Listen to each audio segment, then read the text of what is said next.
ስለዚህ የጀነት ኒዕማዎች ጸጋዎች መንፈሳዊ ብቻ ሳይሆኑ ምን ጭምር ናቸው? ስጋዊም ጭምር ናቸው። ልክ የጀሃነም ቅጣት በመንፈስ ላይ ብቻ ሳይሆን አካል ላይም ጭምር እንደሆነ ማለት ነው። ከዚህ በመነሳት የጀነት ኒዕማዎች ሁለት አይነት ናቸው ማለት ነው። መንፈሳዊ ጸጋ አለ፣ ስጋዊ ጸጋ የሚባሉ አሉ። ከመንፈሳዊ ጸጋ ዛሬ እንጀምራለን፣ ወደ ስጋዊ ጸጋዎች ደግሞ በቀጣይ ፕሮግራም እንቀጥላለን ማለት ነው። ከጀነት መንፈሳዊ ጸጋዎች መካከል አንዱ ደግሞ ምንድነው? በተለይ ትልቁ ሁሉም ሙስሊሞች የሚመኙት ሩእየቱላህ ዐዘ ወጀል ፊል አኺራ፣ በአኺራ በመጨረሻው ዓለም ፈጣሪ አምላካችንን አላህን በአይነ ስጋችን ማየት፣ እሱን በማየት መንፈሳችንን ማስደሰት። አላህ ይወፍቃል። በቸርነቱ በራህመቱ አላህን ከሚያዩት መልካም ባሮቹ አላህ ያደርጋል። አላህን ለማየት የሚያበቃ አላህን ለማየት የሚያስችል ምንም መልካም ስራ የለንም፣ ይሄን እናውቃለን። ግን አላህ እምነታችንን ከወደደው ትንሹን መልካም ስራችን ከተቀበለው እሱ እንደ ትልቅነቱ እሱን ከሚያዩት ባሮቹ ያደርገን ዘንድ ግን መለመን አለብን። ተስፋም አንቆርጥምና ማለት ነው። ሱሀይብ በተላለፈው ሐዲስ የአላህ መልእክተኛ ምን አሉ? إذا دخل أهل الجنة الجنة የጀነት ሰዎች ጀነት በገቡ ጊዜ قال يقول الله تبارك وتعالى ክብሩ ከፍ ያለውና የላቀው አላህ እንዲህ ይላል تريدون شيئا أزيدكم እጨምርላችሁ ዘንድ የምትፈልጉት ነገር ይኖራልን ይላል አላህ የጀነት ሰዎችን فيقولون እነሱም ይላሉ ألم تبيض وجوهنا ምነው ፊቶቻችንን አላበራህልንም እንዴ ألم تدخلنا الجنة جنتنا الصلاة قبهنم من دي وتنجينا من النار كأسات الصلاة كنم من دي كذيه بلت ليلا من تقى نورونو قدلو بنا لنا تأمر لن يمن لي جنة أسقبهن في توجهاتنا أبراه لنا أسدستكن كأسات مراكن من كذيمي بلت تقى نورونو سيلو فيكشف الحجاب በሱና በባሪያዎቹ መካከል ያለውን ሒጃብ ያነሳዋል ሊገልጸዋል የዛኔም ወደ አላህ ይመለከታሉ فما أعطوا شيئا أحب إليهم من النظر إلى ربهم عز وجل ወደ ጌታቸው ወደ አላህ ከመመልከት የበለጠ ምንም አይነት አስደሳች ኒዕማ አልተሰጣቸውም አላህ ሰለላሁ ዐለይሂ ወሰለም ከነበሩበት የጀነት ጸጋ የበለጠ እጅግ አስደሳቹ ይሄን ጌታ አላህን ማየት መቻላቸው ነው إذا كنت في الدنيا عن الخير عاجزا فما أنت في يوم القيامة صانع أعوذ بالله من الشيطان الرجيم بسم الله الرحمن الرحيم الحمد لله رب العالمين الصلاة والسلام على رسول الله صلى الله عليه وسلم أما بعد فالسلام عليكم ورحمة الله وبركاته ودنا يتكبراته مسلم اهتوچنا وندموچه እንደምን አደራችሁ እንደምን ዋላችሁ እንደምን አመሻችሁ አልহামዱሊላህ እኔ ደህና ነኝ فلله الحمد والمنه የአላህ ሰላም እዝነቱና በረከቱ ከሁላችንም ጋር ይሁን አልহামዱሊላህ ያው ዛሬም በአላህ ፍቃድ ክፍል 8 ላይ ገብተናል 8ኛ ክፍል ስለ ጀነት ኒዕማ ስለ ጀነት ጸጋ የምንነጋገርበት ይሆናል ትላንት በክፍል 7 ላይ በጥቅሉ ስለ ሲራጥ ምንነት በጀሃነም ጀርባ ላይ የተዘረጋ ከጸጉር የቀጠነ ከሰይፍ የሰላ የሆነውን ድልድይ በተመለከተ እያንዳንዱ ሰው እንደሚሄድ ማን በሰላም እንደሚያልፍ ማን እንደሚወድቅ ተመልክተናል ስለ ጀነትና ጀሃነም ደግሞ ጀምረን አራት መሰረታዊ ነጥቦችን አይተናል ጀነትና ጀሃነም ለአማኞችና ለካህዲያን የእምነታቸውና የሥራቸው ዋጋ እንደሆነ ጀነትና ጀሃነም ቀድመው የተፈጠሩና የተዘጋጁ መሆናቸው ጀነትና ጀሃነም ከነባለቤቶቻቸው ለዘላለም ዘውታሪ እንደሆኑ እንዲሁም ጀነት የሚገኘው ከሰባት ሰማይ በላይ ከአርሽ በታች ጀሃነም ከምድር በታች እንደሆነ ተመልክተናል። ያው ወደ ጀነት ጸጋዎች ገብተን እንጀምራለን ባልነው መሰረት አላህ ከፈቀደ ዛሬ እንጀምራለን። ስለ ጀነት ኒዕማ እንግዲህ እንመለከታለን። ከዛ በፊት ሁለት የቁርአን አያቶችን ማየት አለብን። ጌታችን በሱረቱ አሊ ኢምራን ምዕራፍ 3 ቁጥር 185 ላይ ሲናገር አዑዙ ቢላሂ ሚነሽ ሸይጣኒር ረጂም ኩሉ ነፍሲን ዛኢቀቱል መውት ሁሉም ነፍስ ሞትን ቀማሽ ነች ይላል ጌታ አላህ። ከሞት የሚያመልጥ ከሞት የሚተርፍ አንድም መክሉቅ የለም። ነፍስ ያለው በጠቅላላ ሟች ነው፣ ሞትን ቀማሽ ነው። የማይሞተው የሞት ፈጣሪና ጌታ የሆነው አላህ ብቻ ነው። ከዛ ውጪ ኩሉ ነፍሲን ዛኢቀቱል መውት ሁሉም ነፍስ ሞትን ቀማሽ ነች። ወኢነማ ትወፈውነ ኡጁረኩም የውመል ቂያማ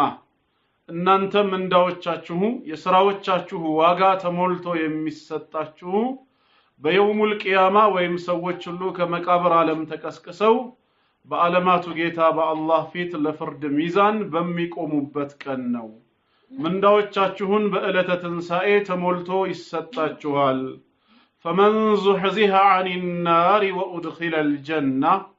ታዲያ የዛኔ ከጀሃነም እሳት እንዲርቅ የተደረገ ሰውና በአላህ ረሕመት በአላህ ተውፊቅ ጀነትን እንዲገባ የተደረገ ሰው ፈቀድ ፋዝ በርግጥም እድለኛ ሆነ፣ ደስተኛ ሆነ። ወመል ሐያቱ ዱንያ ኢላ መታዑል ጉሩር ይህቺ ምድራዊ ህይወት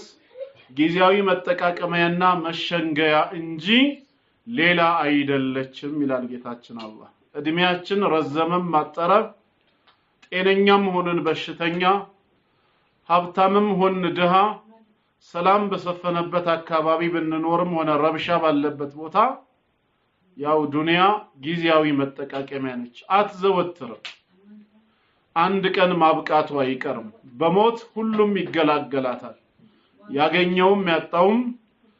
የከበረውም የደህየውም፣ ጤነኛውም በሽተኛውም፣ በሰላም ውስጥ ያለውም በረብሻ ውስጥ የሚመላለሰውም እያንዳንዱ ሰው መጨረሻ ላይ መሞቱ አይቀርም ነው። ስለዚህ ጊዜያዊ መጠቃቀሚያ ነች፣ መሸነጋገያ ነች፣ ሌላ ምንም አይደለችም። ይቀያየራል ደግሞ ሁልጊዜም ጤናም ሰላምም ደስታም አይዘወትርም። ምክንያቱም አላህ ልባችን በዱንያ ላይ እንዲንጠለጠል አይፈልግም። የዱንያ ህይወታችን ሁልጊዜ ደስታ፣ ሁልጊዜ ሰላም፣ ሁልጊዜ ማግኘት፣ ማጣት፣ በሽታ፣ ሐዘን የሌለበት ቢሆን ኖሮ አኺራችንን በዘነጋ ነው ነበር። አኺራን የምናስታውስበት ጊዜ አይኖረንም ነበር። ነገር ግን ዱንያ ከጣፋጭነቷ ጎን ለጎን መራራም ጭምር መሆኗ ሁላችንም ልባችን በሷ ላይ እንዳይረጋ የሁልጊዜም ተስፋችን እንዳትሆን ያግዘናል ማለት ነው። በተለይ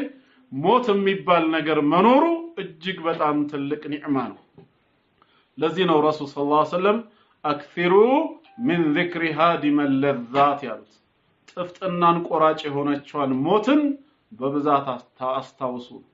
በዱንያ ዓለም ሰምጠን ከኒዕማዎቿ እየተቋደስን እየበላን እየጠጣን እየተዝናናን ኢስቲምታዕ እያደረግን ላይፍን በዚህ መልኩ ስንቀጭ በዚህ መሃል ሞት እንዳለ ስናስታውስ ያንን ሁሉ ጥፍጥና ምን ያደርገዋል? ይቆርጠዋል ማለት ነው። ስለዚህ አማኝ ከሆነን አላህ ካገዘን ልባችን ወዴት ያዘነብላል? ከሞት በኋላ ላለው ለአኺራ ህይወት ልባችን ያዘነብላል ማለት ነው። በሌላም ስፍራ ጌታችን ሱረቱል ካህፍ ምዕራፍ 18 ከቁጥር 109 እስከ 110 ምን ይላል? ኢነል ለዚነ አመኑ ወዐሚሉ ሷሊሓት እነዛ በጌታቸው በአላህ ያመኑ ከእምነታቸው ጎን ለጎን መልካም ስራዎችንም ያስከተሉ ካነት ለሁም ጀናቱል ፊርደውስ ኑዙላ ለነሱ የፊርደውስ ጀነት መስተንግዶ አላቸው። ኻሊዲነ ፊሃ በውስጧም ይዘወትራሉ። ላ የብጉነ ዐንሃ ሒወላ ከእርሷም ወደ ሌላ ቅየራን አይፈልጉም ይላል። የተሟላ ኒዕማ ከመሆኑ የተነሳ ሌላን መቀየር እንኳ አይፈልጉም ነው የሚለው። ጀነት እንዲህ አይነት ኒዕማ አላት። ዛሬ አላህ ከፈቀደ እንግዲህ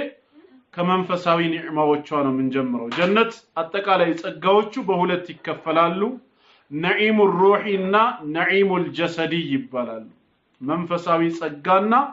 ስጋዊ ጸጋዎች የሚስተናገዱባት ዓለም ነች። ምክንያቱም ከመቃብር ዓለም ስንቀሰቀስ በሩሃችን ወይም በመንፈስ ብቻ አይደለም የምንቀሰቀሰው፣ በአካላችንም ጭምር ነው። ምድር የኛን አካል በልታ አትቀርም ማለት ነው። ታወጣዋለች፣ ትተፋዋለች። ስለዚህ ይህ ሰውነታችን ዛሬ በዱንያ ላይ ፈራሽ የነበረው ነገ የውሙል ቂያማ ከሩሃችን ጋራ አብሮ ይቀሰቀሳል። የሙታን ትንሳኤ ከመቃብር ዓለም መቀስቀስ በሩህ ብቻ ሳይሆን በመንፈስም በአካልም ጭምር ነው የሚሆነው። ስለዚህ አካል ከተቀሰቀሰ ከመንፈሱ ጋር ተዋህዶ በጌታ አላህ ፊት ለፍርድ ሚዛን ከቆመ መንፈስ ብቻን አይደለም ጸጋን የሚቀበለው ማለት ነው። መንፈስ ወይም ሩህ ብቻ አይደለም ቅጣትን የሚቀምሰው፣ አካልም ሩህም ጀነት ይገባሉ አማኝ ከሆነ። ካልሆነ ከሃዲ ከሆነ ደግሞ በአካሉም በሩሁም ጀሃነም ይገባል። ስለዚህ የጀነት ኒዕማዎች ጸጋዎች መንፈሳዊ ብቻ ሳይሆኑ ምን ጭምር ናቸው? ስጋዊም ጭምር ናቸው። ልክ የጀሃነም ቅጣት በመንፈስ ላይ ብቻ ሳይሆን አካል ላይም ጭምር እንደሆነ ማለት ነው። ከዚህ በመነሳት የጀነት ኒዕማዎች ሁለት አይነት ናቸው ማለት ነው። መንፈሳዊ ጸጋ አለ፣ ስጋዊ ጸጋ የሚባሉ አሉ። ከመንፈሳዊ ጸጋ ዛሬ እንጀምራለን፣ ወደ ስጋዊ ጸጋዎች ደግሞ በቀጣይ ፕሮግራም እንቀጥላለን ማለት ነው። ከጀነት መንፈሳዊ ጸጋዎች መካከል አንዱ ደግሞ ምንድነው? በተለይ ትልቁ ሁሉም ሙስሊሞች የሚመኙት ሩእየቱላህ ዐዘ ወጀል ፊል አኺራ፣ በአኺራ በመጨረሻው ዓለም ፈጣሪ አምላካችንን አላህን በአይነ ስጋችን ማየት፣ እሱን በማየት መንፈሳችንን ማስደሰት። አላህ ይወፍቀን። በቸርነቱ በራህመቱ አላህን ከሚያዩት መልካም ባሮቹ አላህ ያደርገን። አላህን ለማየት የሚያበቃ አላህን ለማየት የሚያስችል ምንም መልካም ስራ የለንም፣ ይሄን እናውቃለን። ግን አላህ እምነታችንን ከወደደው ትንሹን መልካም ስራችን ከተቀበለው እሱ እንደ ትልቅነቱ እሱን ከሚያዩት ባሮቹ ያደርገን ዘንድ ግን መለመን አለብን። ተስፋም አንቆርጥምና ማለት ነው። አላህን ማየት ከጸጋዎች ሁሉ በላጩ ትልቁ ጸጋ ምንም አይነት ወደር የሌለው። ጌታ አላህ በአኺራ ለሙእሚን ባሮቹ እንደሚታይ የሚናገሩ ማስረጃዎችን ከማየታችን በፊት በዚህ በዱንያ ዓለም ግን ማንም ሊያየው እንደማይችል መግለጽ ፈልጋለሁ። እምነታችንም ነው። በምድር ዓለም በዚህ በዱንያ አላህን ማንም ሰው ሊያየው አይችልም። አይቶትም በህይወት አይቆይም ቢሞት እንጂ ነው የምንለው። ቁርአን በሱረቱል አንዓም ምዕራፍ 6 ቁጥር 103 ላይ ሲናገር ላ ቱድሪኩሁል አብሳር ይላል። አይኖች አያገኙትም አያዩትም። ወሁወ ዩድሪኩል አብሳር፣ እሱ ግን አይኖችን ሁሉ ያያል ያገኛል። ወሁወል ለጢፉል ኸቢር፣ ለባሮቹ እጅግ በጣም ሩህሩህ ሚስጥርን አዋቂ ረቂቅ የሆነ ጌታ ነው ይላል። ከዚህ አየት በመነሳት ላ ቱድሪኩሁል አብሳር ስለሚል አላህን አይኖች ሊያካብቡት ሊያገኙት እንደማይችሉ እንረዳለን ማለት ነው። ሱረቱል አዕራፍ ቁጥር 143ም ተጨማሪ ማስረጃ ነው። ሙሳ አለይሂ ሰላም በሲና ተራራ ላይ የ40 ቀን ቀጠሮ ከጌታው ዘንድ ተቀጥሮ እዛ 40 ቀን በቆየበት ቆይታ የጌታ አምላኩን የአላህን መለኮታዊ ቃል ንግግሩን ቢላ ዋሲጠት መለክ ያለ አንድ መልአክ ጣልቃ ገብነት በቀጥታ የጌታውን ቃል ሲሰማ ቃልህን ከሰማሁ ሳይቀር ለምን መለኮታዊውን ፊትህን አላየውም በማለት አላህን ጠይቆ ነበር። የተሰጠው ምላሽ ሱረቱል አዕራፍ ምዕራፍ 7 ቁጥር 143 ላይ ተገልጿል። ወለማ ጃአ ሙሳ ሊሚቃቲና፣ ሙሳም ለቀጠሯችን በመጣና ወከለመሁ ረቡህ፣ ጌታው አላህም ባናገረው ጊዜ ይላል የአላህን ቃል ሲሰማ ቃለ ረቢ አሪኒ አንዙር ኢለይክ፣ ጌታዬ ሆይ አንድ ፊትህን አሳየኝ ወደ አንተ ልመልከት ብሎ አላህን ጠየቀ። መለኮታዊውን ፊት ለማየት ሙሳ አለይሂ ሰላም ተመኝቶ አላህን ያየው ዘንድ ጠየቀ። ጌታችን ምን አለው? ቃለ ለን ተራን፣ በፍጹም አታየኝም አለው። እኔን ማየት አትችልም አለው። አንተ ደካማ መክሉቅ ነህ፣ እኔ ኻሊቅ ነኝ። በዚህ ፍጥረታዊ አይንህ እኔን ፈጣሪህን ማየት በህይወት መቆየትም አትችልም። ወላኪን انظر الى الجبل አለው በተግባር ሊያስተምረው ፈልጎ ነገር ግን በዙሪያው ወዳለው ተራራ ተመልከታለው እኔ ለዚህ ተራራ የተወሰነ ብርሃኔን እገልጽለታለሁ አለ فإن استقر مكانه ታዳ ስፍራው ቢረጋጋ ብርሃኔን ለተራራው በመገልጽለት ጊዜ ተራራው ምንም ካልሆነ ስፍራው ቢረጋጋ فسوف ترى ያን ጊዜ አንተም ታየኛለህ ተራራው መخلوق አንተም መخلوق ናችሁ ቅድሚያ ግን ካንተ በሚገዝፈው ትልቁ ተራራ ትምርቱ ሰዳር ከዛስ فلما تجلى ربه للجبل ጌታውም ይላል ሙሳ አለይሂ ሰላም አምላኩ አላህ ለተራራው በተገለጸለት ጊዜ የተወሰነ ብርሃኑን ለዚህ ተራራ ሲያሳየው جعله دكا ተራራውን ምን አደረገው ንኩትኩት አደረገው ተፈረካክሶ ወደቀ ወደ አፈርነት ተቀየረ የጌታውን የፊቱን ብርሃን መቋቋም አቅቶት ማለት ነው ሙሳ አለይሂ ሰላም በዚህ ትልቅ ተራራ ላይ የተከሰተውን ክስተት ሲያይ وخر موسى صعقا ሙሳ አለይሂ ሰላም ራሱን ስቶ ወደቀ ጮኸ አልቻለም فلما افاق ባንሰራራና በዳነ ጊዜ ይላል ራሱን ከሳተበት ከወደቀበት ስፍራ ሲነቃ ምን አለ قال سبحانك ጌታዬ ወይ ፍጡራን አንተን ከሚመጥኑ አንተን ከሚያስቡህ ነገር ጥራት ይገባ በፍጡራን አእምሮ የምትታሰብ የምትገመት አምላክ አይደለህም ቱብቱ ኢለይክ ዳግመኛ ይሄን ጥያቄ በዚህ ምድር ላይ ላለመጠየቅ ወደ አንተ ተወብቼ ተመልሻለሁ وانا اول المؤمنين እኔም በጊዜ የሙእሚኖች መጀመሪያ ነኝ አለ ሙሳ አለይሂ ሰላም ትምርቱን ካገኘ በኋላ ማለት ስለዚህ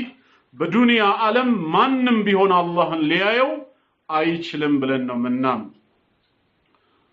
ህዝቦቹም እንደዚሁ ጌታህን ካላየነው በስተቀር አናምንም ብለው ባስተባበሉ ጊዜ ምን እንደገጠማቸው ሱረቱል በቀራ ምዕራፍ 2 ከቁጥር 55 እስከ 56 ያለው ይነግረናል وإذ قلتم إلى الجيت الله لموسى تكتايوች እንዲህ ባላችሁ ጊዜ አስታውሱ يا موسى أنت موسى هوي لن نؤمن لك حتى نرى الله جهرا اللهن بقلጽ ፊት ለፊት እስከምናየው ድረስ ላንተ እናምንልህም ባላችሁ ጊዜ አስታውሱ እኛ ምናምነው አላህን ያየነው ጊዜ ነው ብለው ሰባዎቹ የተመረጡ ሽማግሌዎች ከሙሳ ጋር የነበሩት ሙሳን በዚህ መልኩ ጠይቀውት ነበር ምላሹም ምን ሆነ فاخذتكم الصاعقه የመብረቅ ጩኸት ይዟችሁ ሁላችሁም ወደቃችሁ وانتم تنظرون የምትመለከቱ ሆናችሁ አለ አላህ በመብረቅ ጩኸት ቀጣቸው ራሳቸውን ስተወደቁ ሞቱ ማለት ነው ثم بعثناكم من بعد موتكم ከሞታችሁም በኋላ ቀሰቀስናችሁ لعلكم تشكرون ታመሰግኑኝ ዘንድ ይላል እናንተ እንደምታስቡት በማንም አይን የምታይ አይደለሁም እያለ ነው ስለዚህ ጌታችን አላህን በዚህ በዱንያ ዓለም ማንም ሊያየው አይችልም ሱረቱ ሹራ ምዕራፍ 42 አንቀጽ 51 ላይ አላህ ደግሞ ይነግረናል hatta ወህይን መለኮታዊ ራእይን ወደ ነቢያት እንኳን ሲያወርድ ከነዚህ ሶስት መንገዶች ውጪ ለነዚህ ነቢያትና ሩሱል አላህን ፊት ለፊት ያዩ እየተነጋገሩ መለኮታዊ ራእይን መቀበል እነሱም እንኳን ቢሆኑ አይገባቸውም ነው የሚለው ሱረቱ ሹራ ምዕራፍ 42 አንቀጽ 51 ላይ وما كان لبشر ይላል ለሰው በፍጹም አይገባውም ይላል አላህ የነብይነትና የረሱልነትን ማዕረግ ከሰጠው በኋላ ነገር ግን ተገቢው አይደለም ምንድነው ተገቢው ያልሆነው ان يكلمه الله አላህ እሱን በጋሃድ ሊያናግረው ልክ ሰው ከባልንጀራው ጋራ ፊት ለፊት እየተያየ በጋሃድ እንደሚያወራው ያለ ነብይነት ወይም ለረሱልነት ከተመረጠው ግለሰብ ጋራ ጌታ አላህ ፊት ለፊት እየተያዩ ሊያናግረው ተገቢው አይደለም ኢላ ወህያን በወህይ አማካይነት ቢሆን እንጂ አው ሚን ወራኢ ሒጃብ ወይም ከመጋረጃ በስተጀርባ አላህን ሳያየው ቃሉን ብቻ እየሰማ ቢሆን እንጂ አው ይርሲል ረሱላ ወይም የመላእክን መልእክተኛ ወደሱ ቢልክለትና فيوحي باذنه ما يشاء በፈቃዱ የሚሻውን ነገር ቢያስተላልፍለት እንጂ ከዚህ ውጭ በሆነ መልኩ ለዚህ ነብይና ረሱል ጌታ አላህን ፊት ለፊት ያያየ ወህይን ሊቀበል አይገባውም ነው ያለው ኢነሁ አሊዩን ሐኪም እርሱ ከሁሉ በላይ ያለ ጥበበኛ ጌታ ነውና ይላል ስለዚህ ጌታ አላህን በዚህ ዓለም ላይ ማንንም አይቶት በህይወት ሊኖር ሊተርፍ አይችልም ስለዚህ አላህ ራሱ ይታይ ዘንድ አልፈቀደም ማለት ነው ኢማሙ ሙስሊም በሰሂሃቸውም እንደዘገቡት أن النبي صلى الله عليه وسلم قال يوم حذر الناس الدجال رسول صلى الله عليه وسلم يدجالن فتنة አንስተው ሰዎች እንዲጠነቀቁ ባስተማሩ ጊዜ አያይዘው ምን ብለው ነው የተናገሩት ተዓለሙ አሉን መልእክተኛው ሁላችሁም እወቁ ተማሩ أنه لن يرى أحد منكم ربه عز وجل حتى يموت ከናንተ ውስጥ አንዳችሁም ብትሆኑ ጌታችሁን በፍጹም አታዩትም ብትሞቱ እንጂ አላህን ብናየው ከብርሃኑ ታላቅነት የተነሳ ብንጠፋና ብንሆን ብንሞት እንጂ ማንንም አላህን አይቶ የሚድን የለም ነው ያሉት ስለዚህ በዚህ ዓለም ላይ አላህን አይቶ በህይወት መቆየት የሚያስችለው የለም ነው በሌላ ዘገባ ደግሞ አቢ ሙሳ አልአሽዓሪ رضي الله عنه باستلالفو حديث قال اندي هذا قام فينا رسول الله صلى الله عليه وسلم بخمس كلمات يا الله ملكتنيا بنيا مهكل تنستو አምስት ቃላቶችን ወይም አምስት ሐሳቦችን ሊያስተምሩን ቆመዋል ሲጀምሩ ምን አሉ فقال ان الله عز وجل لا ينام ክብሩ ከፍ ያለውና የላቀው ጌታ አላህ አይተኛም ولا ينبغي له ان ينام መተኛትም በፍጹም ለርሱ አይገባውም يخفض القسط ويرفعه ለሚፈልገው አካል ሲሳይ ከፍ ያደርጋል በሚፈልገው ላይ ዝቅ ያደርጋል يرفع إليه عمل الليل قبل عمل النهار يكن سرا كمنساتو بفيت يلليت سرا ودسو ينسال وعمل النهار قبل عمل الليل يلليت سرام كموسدو بفيت يكن سراچن بتقلالا ودرسو يوطال حجابه النور አሉ በደንብ አዳምጡ በመለኮታዊ ፊቱ ላይ ያለው ግርዶሹ ኑር ነው አሉ አላህ ባሮቹ እሱን በአይነ ስጋቸው እንዳያዩት በፊቱ ላይ ምንን አደረገ አሉ ኑርን ብርሃንን አደረገ ይሄ ኑር ወይም ይሄ ብርሃን ሂጃብ ይባላል በፍጡራንና በሱ መሐከል እንዳያዩት አላህን እንዳይመለከቱት የጋረደበት ነው ፊቱ ላይ ያለው ብርሃን እሱ ነው ሂጃቡ ለው ከሸፈሁ ቢያነሳውና ቢገልጸው ኖሮ ይሄንን ሂጃቡን ቢያነሳውና ቀጥታ የፊቱን ብርሃን ሰዎች መመልከት እንዲችሉ ቢያደርገው ኖሮ ምን ይከሰት ነበር አሉ ለአህረቀት ሱቡሃቱ ወጅሂሂ መንተሃ ኢለይሂ በصሩሁ من خلقه የፊቱ አንጸባራቂ ብርሃን አይኑ ከፍጡራኑ ወደ ደረሰው ስፍራ ድረስ ባቃጠለች ነበር አሉ ፊቱ ላይ ያደረገውን ኑር ፊቱ ላይ ያደረገውን ብርሃን ቢያነሳውና ቢገልጸው የፊቱ ብርሃን ብቻ በራሱ የተነሳው ወይ የተገለጸው ሳይሆን ራሱ የፊቱ ብርሃን አላህ ማየት የሚችለውን ሁሉ አቃጥሎ ይጨርሰው ነበር አላህ ማያየው ምንም ነገር የለም ዓለሙን ሁሉ የሚመለከት ጌታ ነው ስለዚህ ያንን ኑር ወይም ሂጃቡን ቢያነሳው የፊቱ ደግሞ መለኮታዊ ብርሃን ዓለሙን ሁሉ ባቃጠለ ነበር ያንን ስላልፈቀደ አላህ በፊቱ ላይ ይሄን ኑር የተባለውን ሂጃብ አደረገ رواه مسلم ኢማሙ ሙስሊም በሰሂሃቸው የዘገቡት ነው ማለት ነው ከነዚህ ሁሉ ቁርአናዊና ሐዲሳዊ መረጃዎች በመነሳት ፈጣሪ አምላካችን አላህ በመድረ ዓለም ላይ በአይነ ስጋ ማንንም ሊያየው እንደማይችል አምነን እንቀበላለን ከአቢ ዘር ረዲየላሁ ዐንሁ በተላለፈው ሐዲስ قال እንደዚህ ይላል አቢ ዘር سألت رسول الله صلى الله عليه وسلم يا الله ملكتኛን ጠየቅኳቸው هل رأيت ربك ليلة الإسراء والمعراج بلليت ጉዞህና በሰማይ እርገቶ አላህን አይተው ነበር እንደ የመጡት ብዬ ስጠይቃቸው قال نور أن أراه ፊቱ ላይ እኮ ኑር ነው ያለው እንዴት ብዬ ነው ይሄን መለኮታዊ ፊቱን የማየዋሉ ምክንያቱም በፊቱ ላይ ኑር ነው ያለው አሉ وفي روايه ولكن رأيت نورا በሌላ ዘገባ ግን ምን አሉ ኑሩን ግን አይቼዋለሁ አሉ ብርሃኑን ተመልክቻለሁ መለኮታዊ ፊቱን ግን አላየሁትም ብለው መልሰዋል። ረዋሁ ሙስሊም ኢማሙ ሙስሊም የዘገበው ሰሂህ ዘገባ ነው። ይሄም ጌታችን አላህ በዱንያ እንኳን ሙእሚኖችና ተራ ሰዎች ነቢያት እንኳን እንዳላዩት ማስረጃ ነው ማለት ነው። በተጨማሪም እንደዚሁ በሌላ ዘገባ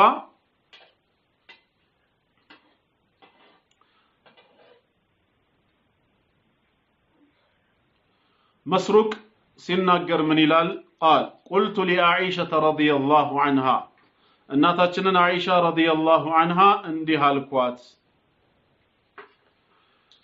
يا أمتا እናታችን ሆይ هل رأى محمد صلى الله عليه وسلم ربه ነቢያችን عليه الصلاة والسلام ጌታቸውን አላህን ተመልክተዋል እንዴ? فقالت الصامن عليك لقد قف شعري مما قلت ከተናገርከው ንግግር የተነሳ ጸጉሬ ቆመ አለች። ከንግግር ክብደት የተነሳ አይና አንተ ሚን ፈላስ ከነዚህ ሶስት ነገሮች የት ሄደህ ነው አንተ እንዲህ ብለህ የምትጠይቀኝ? من حدثكن فقد كذب ከነዚህ ከሶስቱ አንዱን እንዲህ ብሎ የነገራችሁ ሰው በርግጥም ዋሻ አለች እናታችን አይሻ ረዲየላሁ ዐንሃ። አንደኛ من حدثك أن محمدا صلى الله عليه وسلم رأى ربه فقد كذب ነብዩ ሰለላሁ ዐለይሂ ወሰለም የሚዕራጅና የኢስራእ ጊዜ በአይነ ስጋቸው አላህን በአይነ ስጋቸው አይተዋል ብሎ የነገረህ ሰው በርግጥም ዋሻ አለች። ثم قرأت ከዛም ለማመሳከሪያነት አነበበች لا تدركه الأبصار وهو يدرك الأبصار وهو اللطيف الخبير አይኖች አያገኙትም አያዩትም እርሱ ግን አይኖችን ያካብባል ያያል وهو اللطيف الخبير ለባሮቹ ሩህሩህና አዛኝ እንዲሁም ምስጥርን አዋቂ ነው የሚለውን አንቀጽ አነበበች። በተጨማሪም وما كان لبشر أن يكلمه الله إلا وحيا أو من وراء حجاب የሚለውን አንቀጽ አነበበች። አላህ ለነብይነትና ለረሱልነት ከመረጠው ግለሰብ ላይ በዋህይ ወይም ከመጋረጃ በስተጀርባ ወይ በመላእክ በኩል ቢያናግረው እንጂ ፊት ለፊት ያናግረው ዘንድ ተገቢው አይደለም የሚለውን አነበበች። ሁለተኛ አለች እናታችን ቀጠለችና ومن حدثك أنه يعلم ما في غد فقد كذب رسول صلى الله عليه وسلم كراساتቸው በተነሳ ዕውቀት ነገ ወይም ወደፊት የሚሆነውን ነገር ያውቃሉ ብሎ የሚነግርህ ሰው በርግጥም ዋሽቷል አለች። አላህ ካላሳወቃቸው በስተቀር በራሳቸው ነገ ከነጎዳ ምን ሊሆን እንደሚችል አያውቁም ነው። ثم قرأت ከዛም አነበበች وما تدري نفس ماذا تكسب غدا ማንኛይቷም ነፍስ ነገ ምን ትሰራለች አታውቅም ነው። ማንኛይቷ ፕሮግራም ይኖራታል እቅድ ይኖራታል ዕውቀት ግን ሊኖራት አይችልም። ያሰበችው ያቀደችው ነገር ባቀደችው መልኩ ነገ ላይ ሆነላት ይችላል። ፕሮግራሟን የሚሰርዝባት ሌላ ዑዝር ሊገጥማት ይችላል ማንኛይቷም ነፍስ። ስለዚህኛ እቅድና ፕሮግራም የወርም የዓመትም ልናወጣ እንችላለን። በእርግጠኝነት ግን ነገ ምን እንደምንሰራ ማወቅ አንችልም። እሳቸውም አላህ ካላሳወቃቸው በስተቀር አያውቁም። ሶስተኛ ومن حدثك أنه كتم فقد كذب ከአላህ ዘንድ የወረደላቸውን ወህይ የተወሰነ ነገር እንኳን ቢሆን መልእክተኛው ሸሽገዋል ወይም ደብቀዋል ብሎ የሚነግር ሰው ካለ ይሄም ሰው በርግጥ ዋሽቷል። ثم قرأت ከዛም ለማመሳከሪያነት አነበበች يا أيها الرسول بلغ ما أنزل إليك من ربك አንተን የመልእክተኛ ሆይ ከጌታህ ዘንድ ወደ አንተ የተወረደውን ሁሉ አድርስ ብሏል። ይሄ ማድረሳቸውን ነው የሚያሳየው። ስለዚህ አላህን አላዩትም ማለችና ቀጥላ ولكنه رأى جبريل عليه السلام في صورته مرتين አለች። መልአኩ ጅብሪል عليه السلام ግን በተፈጥሮ ቅርጹ 600 ክንፍ ያለው ሆኖ ሁለት ጊዜ ነው የተመለከቱት እና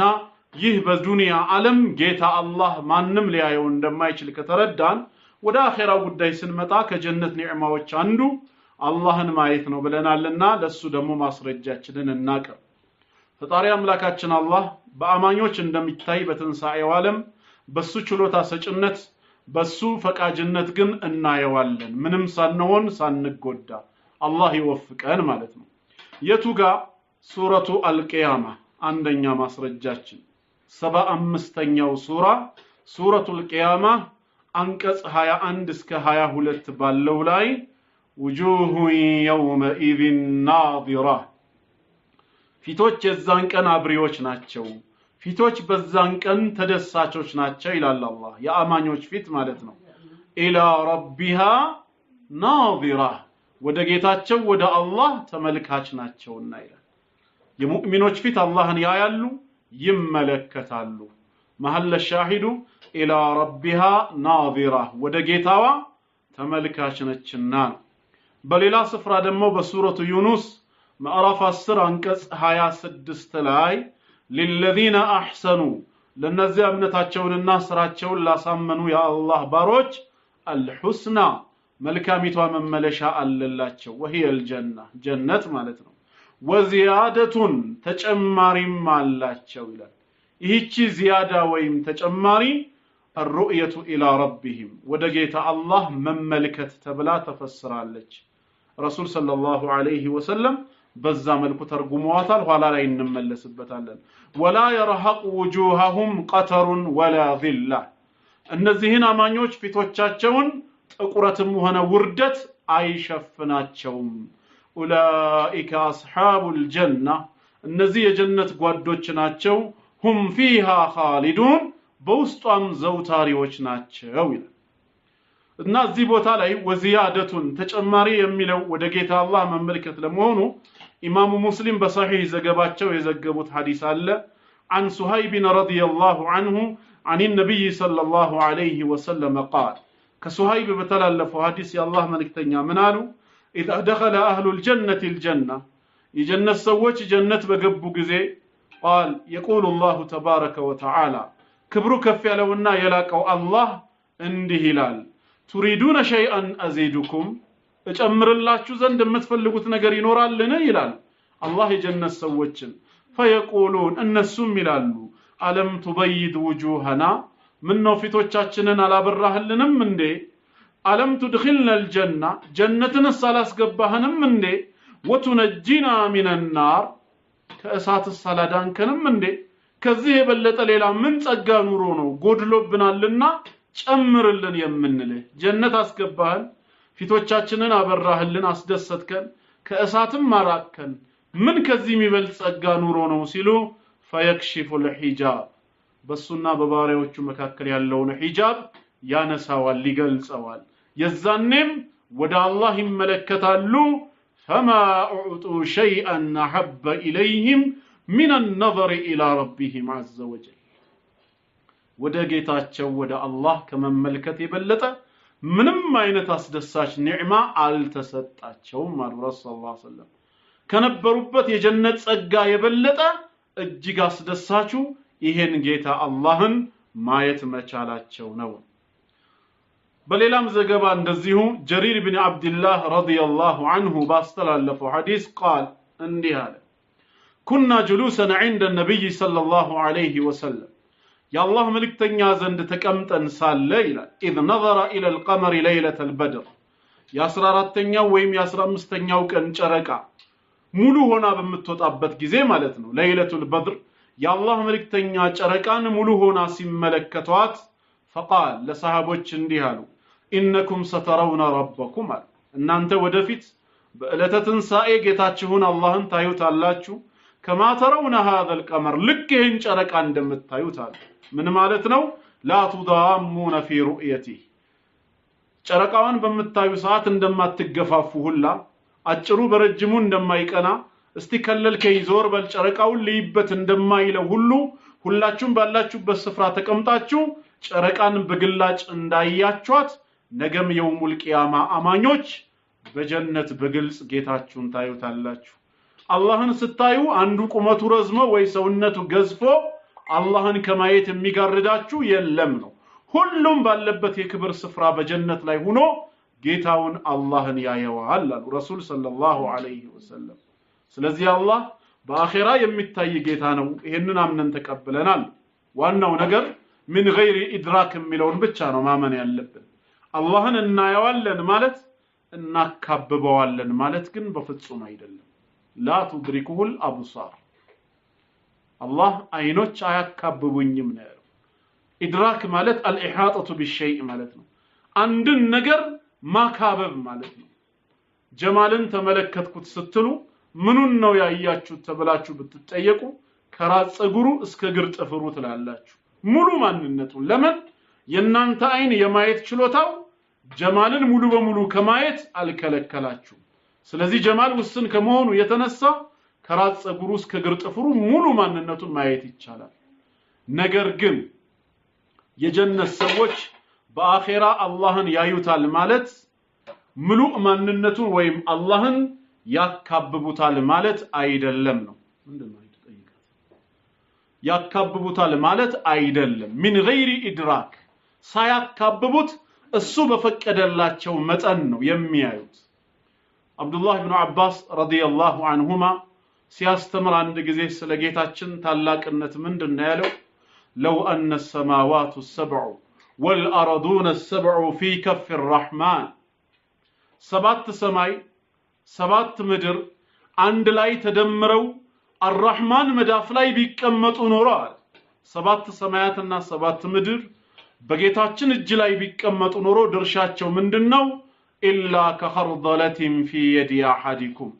بانداتشو الجلاي يقبا يقوم منزر فرين برمي هونوت መዳፋችን ላይ የጎመንዘር ፍሬ ቢቀመጥ ከመዳፋችን ስፋት አንፃር የጎመንዘር ፍሬው ምንም የሚይዘው ቦታ የለም ከተባለ ሰባት ሰማያትና ሰባት ምድር አርራህማን እጅ ላይ ቢቀመጡ አርራህማን መዳፍ ላይ ቢሆኑ ኖሮ ድርሻቸው የሰማያትና የምድሩ እንደ ጎመንዘር ፍሬ ነው የሚሆነው ከአላህ ትልቅነት የተነሳ ስለዚህ ይሄን ጌታ የጀነት ሰዎች ያዩታል ሲባል ያካብቡታል ማለት አይደለም ጌታችን ልክና ወሰን የሌለው አምላክ ስለሆነ እሱ በፈቀደላቸው መጠን ግን አላህን ማየታቸው አይቀርም በዚህ መልኩ እንረዳለን አላህ በትንሳኤ ቀን ለአማኝ ባሪያዎቹ የሚታይ አምላክ ነውና ማለት ነው ኢማሙ ዳሪሚ ከኢብኑ ዑመር ረዲየላሁ ዐንሁማ ባወሱት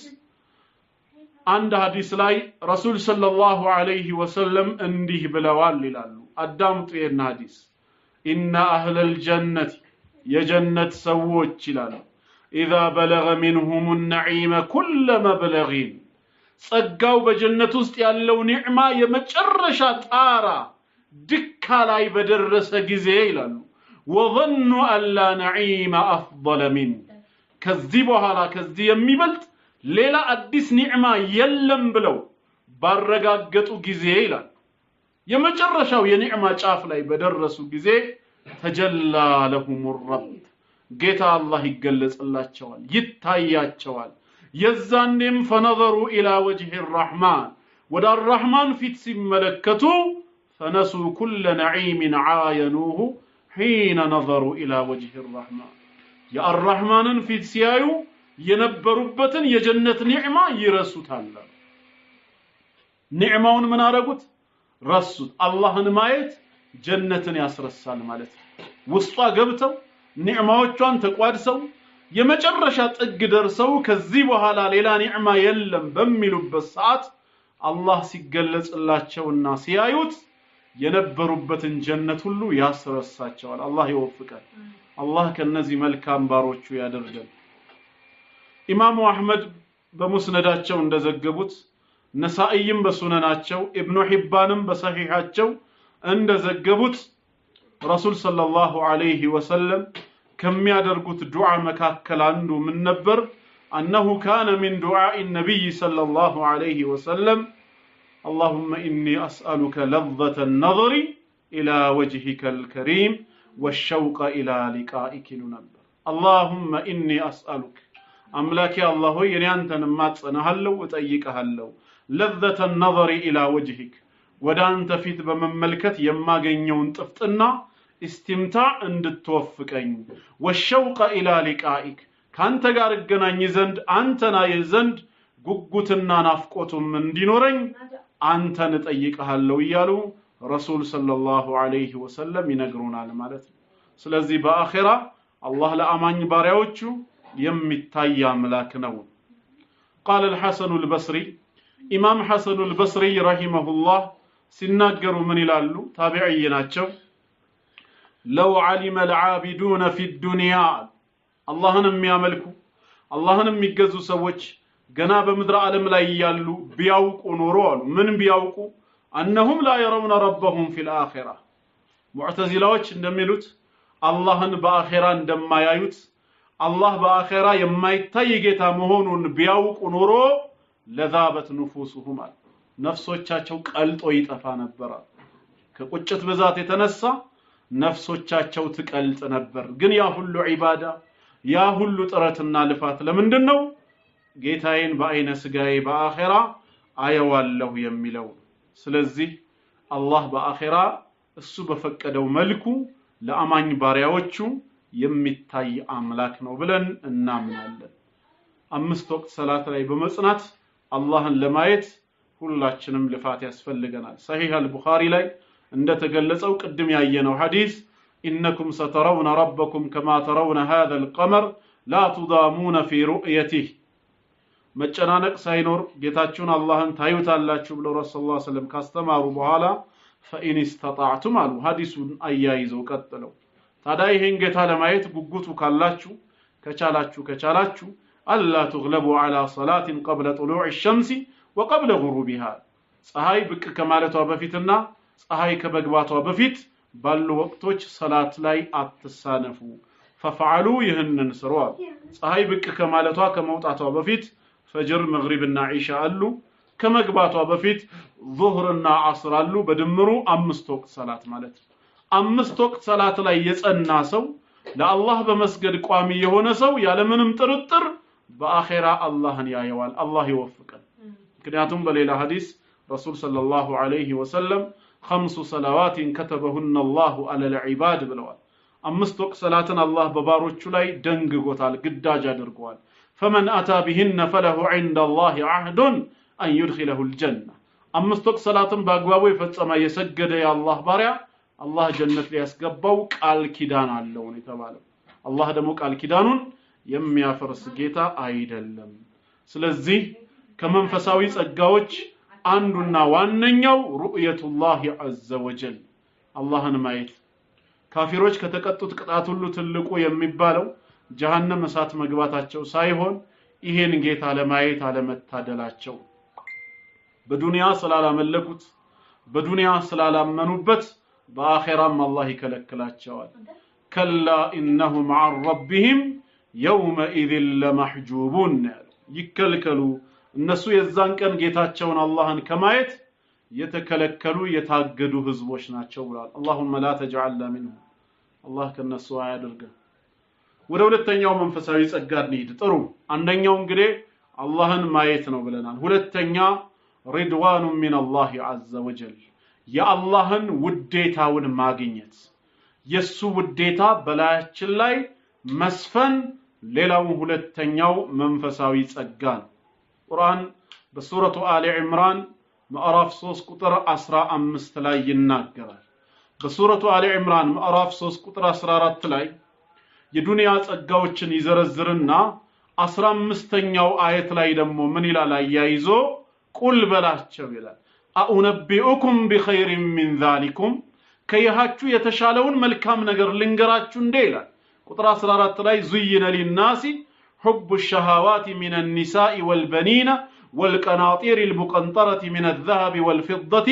والخيل المسومة والأنعام ብሎ ነበር ለሰው ልጆች ስሜቶችን መውደድ በዱንያ ዓለም ላይ ተጌጠላቸው ከትዳር አጋር ከሚስቶች እንዲሁም ልጆች የተከማቹ ሀብቶች ወርቅና ብር ለሩጫ የተሰማሩ ፈረሶች የመሳሰሉት የቤት እንስሳቶች በዚህ በዱንያ ለሰው የተጌጡ ነገሮች ናቸው ካለ በኋላ ከነዚህ የተሻለውን ልንገራችሁ እንደ ይላል ቁጥር 15 ላይ للذين اتقوا ለነዚያ በዱንያ ህይወት አላህን ለፈሩ عند ربهم እጌታቸው ዘንድ ምን አላቸው ጀናቱን ተጅሪ من تحتها الانهار ከስሮቿ የተለያዩ አይነት ጅረቶች የምትፈስባት የሆነ ጀነት አላቸው خالدين فيها በውስጧም ዘውታሪዎች ናቸው وأزواج مطهرة ንጹህ የተደረጉ ሚስቶችም አላቸው ወሪድዋኑ ሚን አላህ ከአላህ ዘንድ የሆነ ውዴታም አላቸው ይላል والله بصير بالعباد الله በባሮቹ ሁኔታ ተመልካች ጌታ ነው ይላል ወሪድዋኑ ሚን አላህ የሚለው መሐል ሻሂድ ነው ከአላህ ዘንድ የሆነ ውዴታው አላቸው ይላል የአላህን ውዴታ ማግኘት ሌላው ሁለተኛ መንፈሳዊ ጸጋ ነው። በሌላም ስፍራ እንደዚሁ ሱረቱ ተውባ ማዕራፍ 9 ከቁጥር 20 እስከ 21 ጌታችን ምን ይላል? الذين آمنوا እነዛ በጌታቸው በአላህ ያመኑ ወሃጀሩ በሱ መንገድም የተሰደዱ ወጃሃዱ في سبيل الله በአላህ መንገድም ጠላትን የታገሉ بأموالهم وأنفسهم በንብረቶቻቸውም በነፍሶቻቸውም ማለት ነው أعظم درجة عند الله الله ዘንድ ያላቸው ደረጃ ታላቅ ነው። وأولئك هم الفائزون እነዚህ ፍላጎታቸውን ያገኙ የዳኑ ህዝቦች ናቸው። يبشرهم ربهم ጌታቸውም ያበስራቸዋል ሰርፕራይዝ ያረጋቸዋል برحمة منه ورضوان ከሱ በሆነው እዝነትና ውዴታውን ይሰጣቸዋል አለ። وجنات لهم ለነሱም ጀነት አላቸው فيها نعيم مقيم ሁሉም ዘውታሪ የሆነ ጸጋ ያለበት ይላል። እዚህ ጋር برحمة منه ورضوان ከሱ ዘንድ የሆነ እዝነትና ውዴታውም አላቸው ብሏል። የአላህን ውዴታ በጀነት ውስጥ ማግኘት አለ ማለት ነው። ተጨማሪ አሁንም ሱረቱ ተውባ እዚሁ ሱራ አንቀጽ 72 ላይ ቁጥር 72 ላይ ምን ይላል? وعد الله المؤمنين والمؤمنات الله مؤمنان ወንዶችና ሙእመናን ሴቶችን ቃል ገባላቸው ምን ጀናትን ጀነት ሊያስገባቸው تجري من تحتها الانهار ከስሮቿ የተለያዩ አይነት ጅረቶች የምትፈስባት የሆነች خالدين فيها በውስጧም ዘውታሪዎች ናቸው ومساكن طيبة في جنات عدن በጀነት አድን ውስጥም ጥሩ የሆኑ መኖሪያዎች አላቸው ورضوان من الله أكبر ከአላህ ዘንድ የሆነ ውዴታው ግን ከነዚህ ሁሉ ምንድነው የበለጠ ነው ይላል። ውዴታው የአላህን ውዴታ ማግኘት ከነዚህ ጸጋዎች ሁሉ በላጭ ነው። ذلك هو الفوز العظيم ይህ በራሱ ታላቅ የሆነ ደስታና እድል ነው ይላል። በእነዚህ ሶስት የቁርአን አንቀጾች መሰረት በጀነት ውስጥ የአላህን ውዴታ ማግኘት እንዳለ ይነግረናል። ወደ ሐዲስም ስንመጣ ቡኻሪና ሙስሊም በሰሂሃቸው እንደዘገቡት አናቢ ሰዒድ አልኹድሪ ረዲየላሁ ዐንሁ قال ከአቢ ሰዒድ አልኹድሪ እንደተላለፈው ምን አለ? قال رسول الله صلى الله عليه وسلم يا الله ملكتኛ እንደዚህ አሉ ان الله تبارك وتعالى يقول لاهل الجنه ክብሩ ከፍ ያለውና የላቀው አላህ ለጀነት ሰዎች እንዲህ ይላል يا اهل الجنه እናንተ የጀነት ነዋሪዎች ሆይ ይላቸዋል فيقولون رب لبيك ربنا وسعديك ይላሉ አቤት ጌታችን አላህ ሆይ ብለው ምላሽን ሲሰጡ فيقول هل رضيتم በሰጣችሁ ኒዕማ ተደሰታችሁ ይላቸዋል ወደዳችሁን ሲላቸው فيقولون የጀነት ሰዎችም ይላሉ وما لنا لا نرضى ጌታችን ሆይ አንተ በሰጠህን ኒዕማ የማንወድ የማንደሰት ምን አለለኛ وقد اعطيتنا ما لم تعطي احدا من خلقك ከፍጡራነ ለማንም ያልሰጠኸውን ነገር ለኛ ሰጠህን ሳለ እንዴት ነው የማንደሰት ይላሉ። ከዛም فيقول رسم ይላል انا اعطيكم افضل من ذلك አሁን ከተሰጣችሁ የጀነት ኒዕማ የበለጠ ጸጋ ልሰጣችሁ ነኝ ይላል አላህ። قالوا እነሱም ይላሉ ተገርመው يا ربي واي شيء افضل من ذلك ጌታችን አላህ ሆይ ከዚህ ኒዕማ የበለጠ ደግሞ ሌላ ምን ኖሮ ነው የምትሰጠን ሲሉ فيقول احل عليكم رضواني ውዴታዬን በላያችሁ ላይ ነው የማሰፍነው فلا اسخط عليكم بعده ابدا ከዚህ በኋላ ለዘላለም አልቆጣባችሁም ውዴታዬን በላያችሁ ላይ አሰፍነዋለሁ ይላል ቡኻሪና ሙስሊም በዘገቡት ሰሂህ ዘገባ ላይ ማለት ኢብኑ ሒባንም በሰሂሃቸው እንደዘገቡት ከጃቢር ኢብኑ አብዱላህ ረዲየላሁ ዐንሁማ قال እንደዚህ ይላል قال رسول الله صلى الله عليه وسلم اذا ادخل اهل الجنه الجنه የጀነት ሰዎች ጀነት እንዲገቡ በተደረጉ ጊዜ قال الله እንዲህ ይላል አተሽተሁነ شيئا فازيدكم እጨምርላችሁ ዘንድ የምትፈልጉት ነገር አለ እንዴ ሲላቸው فيقولون እነሱም ይላሉ ربنا ጌታችን አላህ ሆይ وما فوق ما اعطيتنا ከሰጠህን ኒዕማ ምን የበለጠ ነገር ኑሮ ነው ሲሉ قال فيقول بلى እንዴታ አለ እንጂ ይላቸዋል رضاي اكثر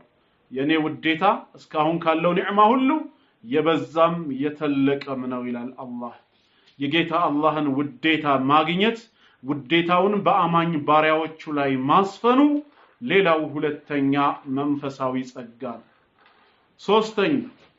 ሌላው ከጀነት መንፈሳዊ ጸጋዎች ሶስተኛው ተስሊማቱሁ ወሽክሩሁ ለአህሊ الجنة የጀነት ሰዎች የጌታችንን የሰላምታ ቃል ማዳመጣቸው የምስጋናውን ቃል መስማታቸው የጀነት ሰዎችን ሰላምታ ያቀርብላቸዋል አላህ ሰላም ይላቸዋል ስራቸው የተመሰገነ መሆኑንም ይነግራቸዋል ይህን የምስጋናውን ቃል ሰላምታውን ማድመጥ በራሱ ሌላ ኒዕማ ነው ማለት ዛሬ ከባለ ስልጣን በተለይ ከሀገር መሪ ወይ ደግሞ ከታዋቂ ሰዎች ሰላምታ ቢቀርብልን በጣም ደስ ነው የሚለን የምስጋና ቃል ቢደርስን ውስጣችን በመንፈስ ይሞላል ምክንያቱም ታዋቂ ሰው ወይ ባለ ስልጣን ይሄን አቀርቦልናልና ማለት ነው ታዲያ የዓለማቱ ጌታ ፈጣሪ አምላካችን አላህ የሰላምታ ቃሉን ቢያሰማንስ የምስጋና ቃሉን ቢያሰማንስ ከዚህ የበለጠ ምን ኒዕማ ኖሮ ነው የቱጋ ከተባለ ሱረቱ ያሲን ምዕራፍ 36 አንቀጽ 55 እስከ 58 إن أصحاب الجنة اليوم في شغل فاكهون إلى الجتاتشن የጀነት ጓዶች ዛሬ በስራዎቻቸው ተደሳቾች ናቸው ይላል ቢዚ ናቸው በስራዎቻቸው ተደሳቾች ናቸው هم وأزواجهم في ظلال እነሱም የትዳር አጋሮቻቸውም በጀነት ጥላዎች ውስጥ ነው ያሉት على الأرائك متكئون ባላጎበር አርጋዎችን ተደጋፊዎች ናቸው لهم فيها فاكهة የተለያዩ አይነት እሸቶች ለነሱ አላቸው የተለያዩ አይነት ፍራፍሬዎችን ይመገባሉ ولهم ما يدعون የሚመኙትን ሁሉም ያገኛሉ ሰላም قولا من رب الرحيم አዛኝ ከሆነው ከጌታ አላህ ዘንድ ሰላም የሚልን ቃልንም ያዳምጣሉ ይላል ሰላም አላቸው ነው ሌላም ቦታ ሱረቱል ኢስራ ምዕራፍ 17 ቁጥር 18 እስከ 19 አላህ ይናገራል በቁጥር 18 ላይ የዱንያን ዓለም ብቻ የሚፈልግ የሆነ ሰው በተወሰነ መልኩ እንደሚሰጠውና አኺራ እሳት እንደሚገባ ይገልጽና 19ኛው አየት ላይ ወመን አራደ الآخرة የመጨረሻውን ዓለም አኺራን የፈለገ ሰው ግን ወሰዓ لها سعيها ለርሷም ተገቢ የሆነውን ልፋት የለፋላት ሰው وهو مؤمن እርሱ አማኝ ሆኖ ማለት ነው فأولئك كان سعيهم مشكورا ልፋታቸው ስራቸው ሁሉ የተመሰገነ ይሆናል ይላል የጌታ አላህን የምስጋና ቃል መስማት ሱረቱል ኢንሳን 76ኛው ሱራ አንቀጽ 22ም ለጀነት ሰዎች إن هذا كان لكم جزاء وكان سعيكم مشكورا ይህ ለእናንተ ተገቢያችሁ የሆነ ምንዳ ነው ስራዎቻችሁም የተመሰገነ ነው ይላቸዋል የአላህን የሰላምታ ቃል ማዳመጥ የምስጋናውን ቃል ማዳመጥ ሌላው ትልቁ መንፈሳዊ ጸጋ ነው ከኔ ጋር ናችሁ መቼም አልደከማችሁም አልሰለቻችሁም አራተኛ ሌላው በጀነት ውስጥ ከሚገኙ መንፈሳዊ ጸጋዎች መካከል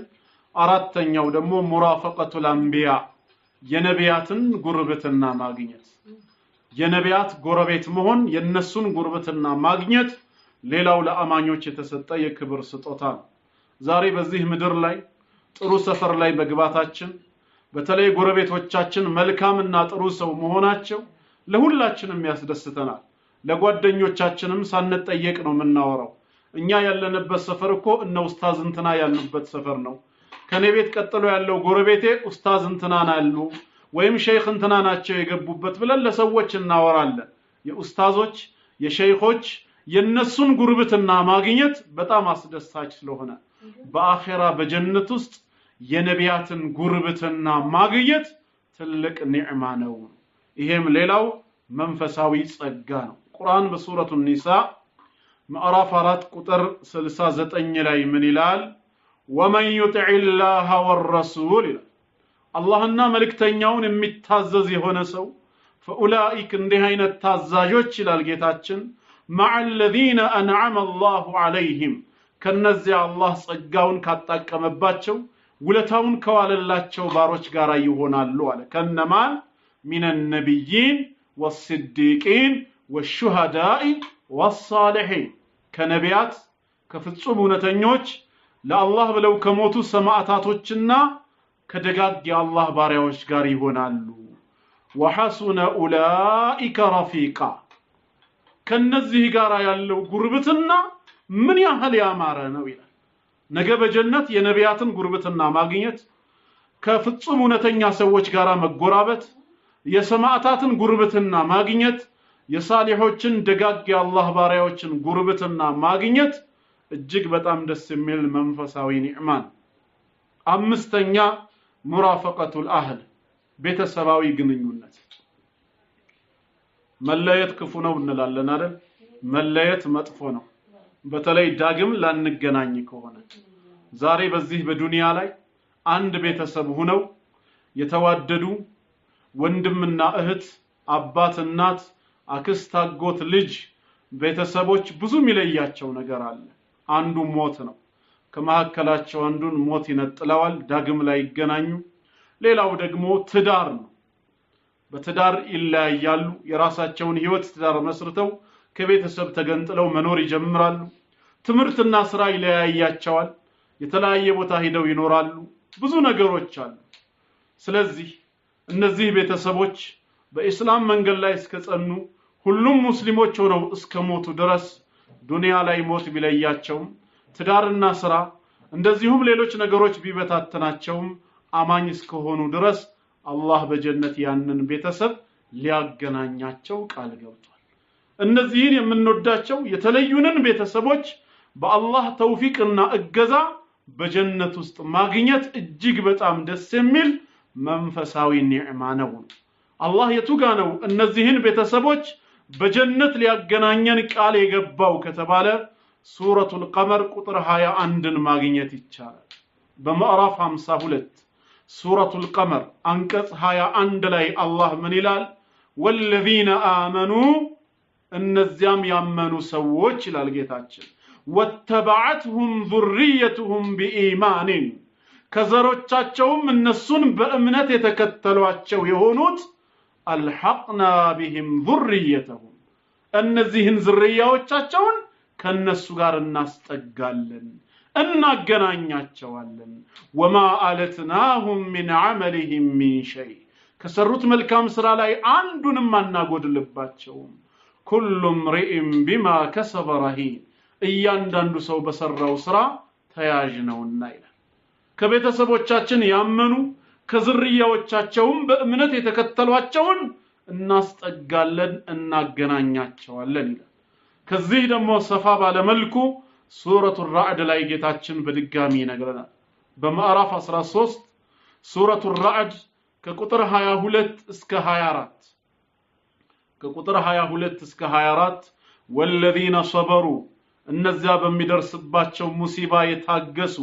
ابتغاء وجه ربهم የጌታቸውን ፊት ከጅለው ማለት ነው وأقاموا الصلاة صلاةን ደንቡንና ስርዓቱን ጠብቀው የሰገዱ وأنفقوا مما رزقناهم سرا وعلانية ከሰጠናቸው ሲሳይ በድብቅም በግልጽም የሚለግሱ የሆኑ ويدرؤون بالحسنة السيئة መጥፎ ሲሰራባቸው በመልካሙ የሚመልሱና የሚገፈትሩ የሆኑ أولئك لهم عقبى الدار መልካም መመለሻ ሀገር አላቸው እሷም ጀናቱ አድን የመኖሪያ ገነት ትባላለች ከዚህ ቀጥሎ ጌታችን ምን አለ يدخلونها እነሱም ይገባታል ومن صلح በመልካም ስራም የተከተላቸው ይገባታል من آبائهم ከአባቶቻቸው وأزواجهم ከሚስቶቻቸው وذرياتهم ከዘሮቻቸውም በእምነት የተከተላቸውን ሁሉ አላህ ያስገባቸዋል والملائكة يدخلون عليهم من كل باب ملائكتم كيدجاف ሁላ ወደ እነሱ ይገባሉ ሰላም አለይኩም የአላህ ሰላም በእናንተ ላይ ይሁን ይሏቸዋል بما صبرتم በመታገሳችሁ ምክንያት ያገኛችሁት ነው فنعم عقب الدار የእናንተ መመለሻችሁ ሀገር ጀነት ምንኛ ያማረች ነች ይላል ቤተሰባዊ ግንኙነት በጀነት ውስጥ አለ ይሄም መንፈሳዊ ጸጋ ስድስተኛ መንፈሳዊ ጸጋ ሙራፈቀቱል አስዲቃ የወዳጆች የጓደኛሞች ግንኙነት በዱንያ ጉዳይ አይደለም በዘር ጉዳይ አይደለም እንደዚህ አይነቶቹ ወዳጆች الأخلاء يومئذ بعضهم لبعض عدو إلا المتقون من الله ምድራዊ ወዳጆች ጓደኝነትን በዱንያ የመሰረቱት የቂያም ቀን ከፊሉ ለከፊላቸው ጠላት ናቸው ነው ያለው አላህ ሙተቂኖች ብቻ ሲቀሩ ነገር ግን በኢማን መስመር ላይ የተገናኙ የዲን ወንድማሞች የዲን እህትማማቾች ለአላህ ብለው የተዋደዱ ጓደኛሞች ዱንያ ላይ ትዳርም ሞትም ስራም ሌላም ነገር ቢለያያቸው አላህ በጀነት ያገናኛቸዋል ከጓደኞቻቸው ጋር ተገናኝተው በክብር የጠረጴዛ ወንበር ዱንያ ላይ ሰው በሰራው ሳይሆን ጌታችን በጀነት ላይ ባዘጋጀው የክብር ወንበር ላይ ተቀምጠው ስለ ዱንያ ህይወታቸው በደስታ ላይፉን ያወራሉ እንዴት እንደነበሩ ጠማማ ሰዎች እነሱን ሊያጠሟቸው እንዴት እንደሞከሩ ወደ ኩፍር ሊጠሯቸው እንዴት ጥሪ እንዳደረጉ አላህ ግን እንዴት እንዳተረፋቸው የአላህን ጸጋ ያወሱ በክብር ወንበር ላይ ተሰብስበው ስለ ዱንያ ህይወታቸው ያወራሉ እነማን በኢማን መስመር ላይ የተገናኙ ወዳጆች ጓደኛሞች ቁርአን በሱረቱ ሳፋት ምዕራፍ 37 ከአንቀጽ 50 እስከ 61 ባለው ባጭሩ እንዲህ ይነግረናል ቁጥር 50 ላይ فاقبل بعضهم على بعض يتساءلون الى ቺለና ሙና ነው የምትቀርበው በጀነት የክብር ወንበር ላይ የተሰባሰቡ የተቀመጡ ሆነው ከፊላቸው ወደ ከፊሉ የሚቀጣጩ ሆነው ፊት ለፊት ተቀመጡ ይላል መጠያየቅ ጀመሩ ከፊሉ ለከፊሉ قال قائل منهم ከነሱ ውስጥ አንድ ተናጋሪ እንዲህ አለ ኢኒ ካነ ሊ ቀሪን እኔ እኮ ምድር ላይ አንድ ጠማማ ቁራኛ ነበረኝ አለ አንድ ጓደኛ መጥፎ የሆነ ምን የሚል እንደሚል ታውቃላችሁ يقول أئنك لمن المصدقين ወን ከሞት በኋላ ዳግም መቀስቀስ አለ የሞቱ ሰዎች ይነሳሉ ብለው ከሚያምኑት ውስጥ ነህ እንዴ ይያለ እኔ ሊያጠራጥረኝ የሚሞክር ጠማማ ጓደኛ ነበረኝ أإذا متنا وكنا ترابا وعظاما እኛ ከሞትን በስብሰን አጥንትና አፈር ከሆን በኋላ أئنا لمدينون ዳግም ተቀስቅሰን በጌታችን የፍርድ ሚዛን ላይ ቆመን የምንዳኝነን እንዴ ብሎ የሚጠይቀኝ ነበር قال هل انتم مطلعون ይህን ሰው አይታችሁታል እንዴ ይላል فطلع ብቅ ብሎ ሲያየው فرآه في سواء الجحيم በጀሃነም አዝቅት መሐከል ላይ ወድቆ ያገኘዋል ይሄ አማኝ ምን አለው የዛኔ قال تالله በጌታዬ በአላህ እምላለሁ إن كدت لتردين መስመር ልሳት ልታስተኝ ልታጠመኝ እኮ ቀርበህ ነበር ولولا نعمة ربي የጌታዬ ጸጋ ባይደርስልኝ ኖሮ ለኩንቱ من المحضرين እንዳንተ ውሳትን ከሚቀርባት ሰዎች ይሆን ነበር أفما نحن بميتين እኛ አሁን ከዚህ በኋላ ሟቾች ነን እንዴ إلا موتتنا الأولى ያቺ የመጀመሪያውን ዱንያ ላይ የሞትናትን እንጂ ሌላ እኮ ዳግም እንሞት አይደለንም وما نحن بمعذبين የምንቀጣም አይደለንም በማለት ላይፋቸውን ያወራሉ ማለት إن هذا لهو الفوز العظيم ይህ በራሱ እጅግ በጣም ታላቅ የሆነ እድልና ደስታ ነው ለሚثل هذا ይላል ጌታችን አላህ የዚህ አይነቱን አምሳያ ለማግኘት فليعمل العاملون ሰሪዎች ይስራሉ ይልፉ በዱንያ ህይወት በተውሂዳቸው ጸንተው በሰላታቸው ጸንተው በኸይር ስራ ላይ በመጽናት ይልፉ ይላል ጌታ አላህ ሰባተኛ በጀነት ውስጥ ካሉት መንፈሳዊ ጸጋዎች ሰባተኛው ደግሞ ሌላው ምንድነው አደሙ ተባሁድ ወተሐሱድ ጥላቻ ምቀኝነት ክፉ ነገር በፍጹም አለመኖሩ ልክ እንደ አንድ እናት መንታ ልጆች ሆነው እንደተወለዱ ልባቸው ሁሉ የአንድ ሰው ልብ ነው የሚሆነው የጀነት ሰዎች አንዱ በሌላው የሚመቀኝበት ጥላቻን ምቀኝነት የለም ዛሬ በዚህ በዱንያ ላይ ተጣልተን እጅግ በጣም ያመረረን ሰው ብዙ ጊዜ ምንድነው የምንለው ከዚህ በኋላ አንተን አላህ አይደለም በዱንያ በጀነት ራሱ እንዲያገናኘኝ አልፈልግም እንል ሰዎች አለን ጀነት ውስጥ ግን ላይፍ እንደዚህ አይደለም ጠላትነት ጥላቻ ምቀኝነት የሚል ሂስድ በተቅላላ ሙሉ በሙሉ ይጠፋል አላህ ከደረታቸው ከልቦናቸው ላይ መዞ ያወጣዋል ልክ እንደ አንድ ሰው ልብ ሁሉንም ወንድማሞች ያረጋቸዋል ይሄም ጀነት ውስጥ ያለ መንፈሳዊ ጸጋ ጥላቻን ከልብ በማስወገዱ ጌታችን ማለት ነው ይህንን በተመለከተ አላህ ይናገራል ሱረቱል አዕራፍ ምዕራፍ 7 ቁጥር 42 እስከ 43 والذين آمنوا እነዚያም ያመኑ وعملوا الصالحات መልካም ስራዎችንም ያስከተሉ لا نكلف نفسا إلا وسعها ነፍስን ከአቅሟ በላይ አናስገድዳትምና أولئك أصحاب الجنة هم فيها خالدون እነዚህ የጀነት ጓዶች ናቸው እነሱም በውስጧ ዘውታሪዎች ናቸው ይላል አላህ ونزعنا ما في صدورهم من غل በደረቶቻቸው ያለውን ጥላቻን እናስወግዳለን አለ تجري من تحتهم الأنهار ከስሮቿ የተለያዩ አይነት ጅረቶች የምትፈስባት የሆነን ጀነትም እናስገባቸዋለን وقالوا من ይላሉ እነሱም الحمد لله الذي هدانا لهذا ለዚህ ለመረድ ጌታ ምስጋና ይገባው وما كنا لنهتدي لولا أن هدانا الله الله በቸርነቱ ባይመራን ኖሮ እኛ እኮ የምንመራም አልነበርንም ይላሉ لقد جاءت رسل ربنا بالحق የጌታችንን መልእክተኞች እውነቱን ይዘውልን ወደኛ መጡ ይላሉ ونودوا أن تلكم الجنة أورثتموها بما كنتم تعملون تسروت በነበረው መልካም ስራ ምክንያቱም እንድትወርሱት የተደረጋችሁት ጀነት ነው በመባልም ይነገራቸዋል ይጠራሉ ይላል እዚህ አየት ላይ መሐለ ሻሂዱ ምንድነው ونزعنا ما في صدورهم من غل በደረቶቻቸው በልቦናቸው ያለውን ጥላቻ መዘን እናወጣለን ያለው አላህ እናስወግዳለን ያለው ጀነት ውስጥ ቂመኝነት ጥላቻ ምቀኝነት የለም በሌላም ቦታ ሱረቱል ሂጅር ምዕራፍ 15 ከ45 እስከ 48 ባለው ኢነል ሙተቂነ ፊ ጀናት ወዑዩን አላህን ፈሪ ጥንቁቅ ባሮች በጸጋ ገነቶችና በምንጮች ውስጥ ናቸው ኡድኹሉሃ ቢሰላሚን አሚኒን በሰላም በጸጥታ ግቧት ይባላሉ ደህንነት ያላችሁ ጸጥተኞች ስትሆኑ በሰላም ጀነትን ግቡ ወነዛዕና ማ ፊ ሱዱሪሂም ሚን ግል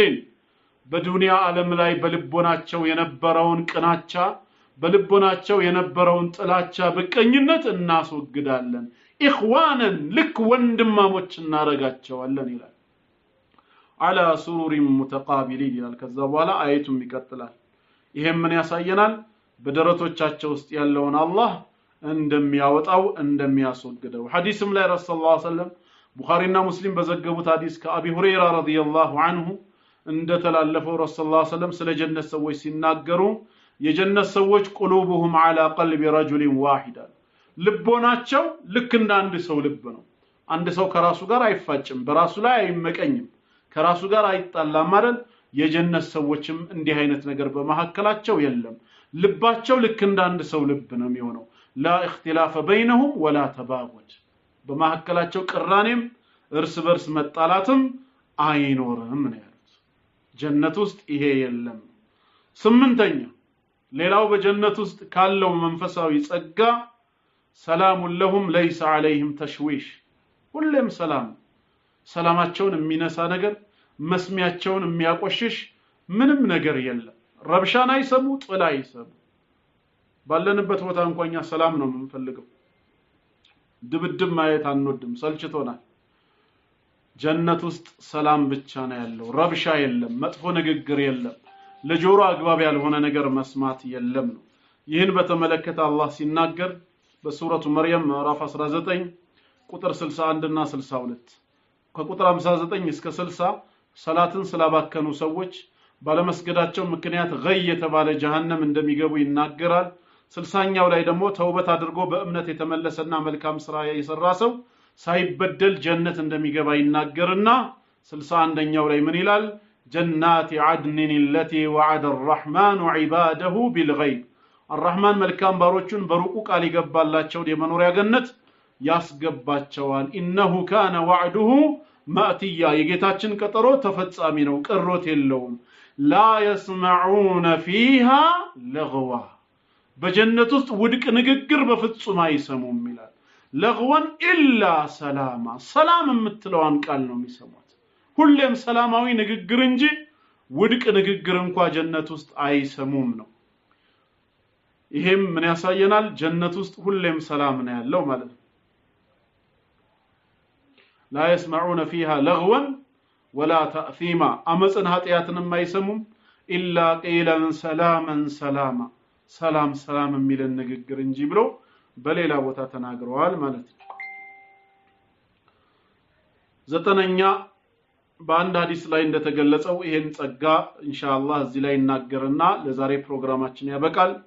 ረሱል ሰለላሁ ዐለይሂ ወሰለም ኢማሙ ሙስሊም በዘገቡት ሰሂህ ዘገባ ላይ የጀነት ሰዎች ጀነት ከገቡ በኋላ ዩናዲ ሙናዲን አንድ ተጣሪ ይጣራል። አንድ ተጣሪ ይጣራል። ምን ይላል? ያ አህለል ጀና እናንተ የጀነት ሰዎች ሆይ ኢነ ለኩም አን ተሲሑ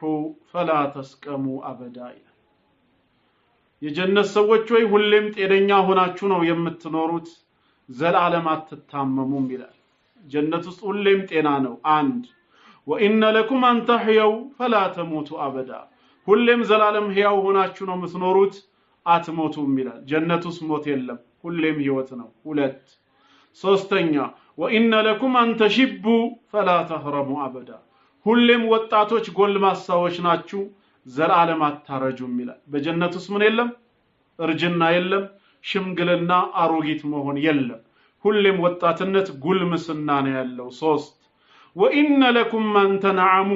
ሁሌም ከጀነት ጸጋ ትጠቀማላችሁ፣ ትቋደሳላችሁ፣ ፈላ ተበአሱ አበዳ፣ ለዘላለም አይጓደልባችሁ። ጀነት ሁሌም እንደሞላች ነች፣ የሚጎድል ነገር የለም ማለት ነው። ከጸጋዋ ሁሌም ሙሉ ነች። እንዲህ አይነትን ህይወት ትኖራላችሁ ብሎ ይጠራል። በሌላ ዘገባ ደግሞ ቡኻሪና ሙስሊም በዘገቡት ሰሂህ ዘገባ ከኢብኑ ዑመር ረዲየላሁ ዐንሁማ እንደተላለፈው ረሱል ሰለላሁ ዐለይሂ ወሰለም ምን ይላሉ? ኢዛ ሷረ አህሉል ጀነቲ ኢለል ጀና ወአህሉን ናሪ ኢለን ናር፣ የጀነት ሰዎችም በጀነት ክብር ስፍራ የእሳት ሰዎችም እሳት ላይ ከገቡ በኋላ ጂአ ቢልመውት፣ ሞት ይመጣል አሉ። ይሄ በደለበ በግ አይነት አምሳያ ማለት ነው። ሐታ ይጅዐለ በይነል ጀነቲ ወናር፣ በጀነትና በጀሃነም መካከል ይቀመጣል ሞት በበግ አምሳል መጥቶ ثم يذبح፣ ከዛም ይታረዳል። ሞት ራሱ ምን ይሆናል ማለት ነው? በአኺራ ይሞታል፣ ይታረዳል ማለት ነው ሞት ራሱ። ከዛም ثم ينادي مناد፣ አንድ ተጣሪ ወይም ከመላእክ ወገን የሆነ እንዲህ ብሎ ይጣራል። ያ አህለል ጀነቲ፣ እናንተ የጀነት ሰዎች ሆይ ላ መውት፣ ከዚህ በኋላ ሞት የለም ህይወት ነው። ወያ አህለን ናር፣ እናንተ የእሳት ሰዎች ሆይ ላ መውት፣ ከዚህ በኋላ ስቃይ ብቻ ነው፣ ሞት የለም በእሳት ውስጥ ይባላሉ። ፈየዝዳዱ አህሉል ጀነቲ ፈረሐን ኢላ ፈረሂሂም፣ የጀነት ሰዎች በደስታቸው ላይ የበለጠ ደስታን ይጨምራሉ። ወየዝዳዱ አህሉን ናሪ ሑዝነን ኢላ ሑዝኒሂም፣ የጀሃነም ሰዎች በሐዘናቸው በትካዜያቸው ላይ ሌላ የባሰ ትካዜ ይመጣባቸዋል። የጀነት ህይወት በዚህ መልኩ ነው ሁሌም የሚዘወትረው ማለት ነው። አላኩል ያህል ለዛሬ ያየናቸው 9 መንገዶች ብቻ የጀነትን መንፈሳዊ ጸጋ ለማየት በመጠኑ በቂ ነው። ከዚህም በላይ ብዙ መንፈሳዊ ጸጋዎች አሉ። ዛሬ አላህ ፈቅዶልን መንፈሳዊ ጸጋን በዚህ መልኩ ከተመለከትን ነገ ኢንሻአላህ፣ ነገ ለነገሩ ኪታብ ነው ኡሱሉ ሰላሳ ነው። ሳምንት አላህ ፈቅዶ ስንገናኝ ደግሞ ስጋዊ ጸጋ የሚለውን ፓርት እናየዋለን። አላህ በረህመቱ በቸርነቱ ኻቲማችንን አስተካክሎ ጀነት ከሚገቡ መልካም ሰዎች ያድርገን። ጀዛኩሙላሁ ኸይራ። ወሰላሙ ዐለይኩም ወራህመቱላሂ ወበረካቱሁ።